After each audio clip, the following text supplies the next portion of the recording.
Welcome to our easy maths gold wiz channel. Today என்ன பார்க்க போகிறோம்னா கண்டினியூஸ் ரிலேட்டடாக பார்க்க போகிறோம். கண்டினியூஸில் டிஸ்கண்டினியூஸாக இருந்துச்சுன்னா ஒரு ஃபங்க்ஷன் அது எப்படி இருக்குது அப்படின்னு சொல்லி பார்க்க போகிறோம்.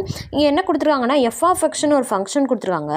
அந்த எஃப் ஆஃப் எக்ஸ்ன்ற ஃபங்க்ஷன் வந்துட்டு 1 - 2x எப்போனா when x less than 0 இருக்கிறப்ப x equal to 0 இருக்கிறப்ப அதோட எஃப் ஆஃப் எக்ஸ் வந்து 0 இருக்குமா, x greater than 0 இருக்கிறப்ப 1 + 3x கொடுத்துருக்காங்க.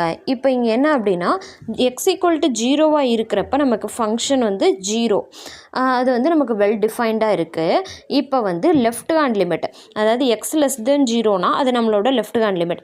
லெஃப்ட் ஹேண்ட் லிமிட் என்ன கொடுத்துருக்காங்கன்னா f of 0 மைனஸ், இதை தான் நம்ம லெஃப்ட் ஹேண்ட் லிமிட்னு சொல்லுவோம், 1 - 2x.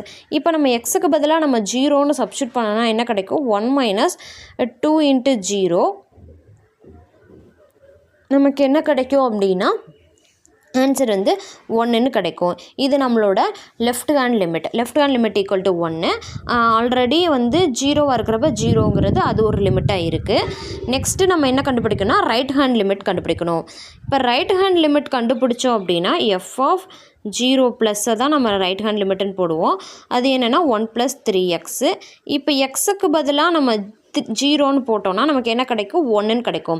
அப்போ நமக்கு எஃப் ஆஃப் 0 மைனஸ், அதாவது left hand limit equal to right hand limit, இது ரெண்டு ஈக்குவல் டு 1. ஆனால் நமக்கு என்ன இல்லை, ஃபிக்ஸ்டு லிமிட் வந்து நமக்கு என்னென்னா எஃப் ஆஃப் 0 ஈக்குவல் டு, மூணுமே ஈக்குவலாக இருக்கணும். எஃப் ஆஃப் 0 ஈக்குவல் டு நமக்கு 0வாக இருக்குது. ஸோ இது வந்து ஈக்குவலாக இல்லை அப்படிங்கிறதுனால இது வந்து டிஸ்கண்டினியூஸ் அட்டு 0ல் இது வந்து டிஸ்கண்டினியூஸாக இருக்கும்.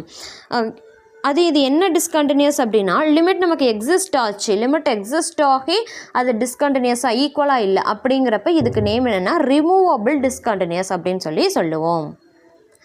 ஒரு வேளை நமக்கு லிமிட் எக்ஸிஸ்ட் ஆகலை அப்படின்னா அதை வந்து ரிமூவபிள் டிஸ்கண்டினியூஸ்ன்னு சொல்ல மாட்டோம். ஸோ இங்கே லிமிட் எக்ஸிஸ்ட் ஆகிறதுனால இது ரிமூவபிள் டிஸ்கண்டினியூஸ்.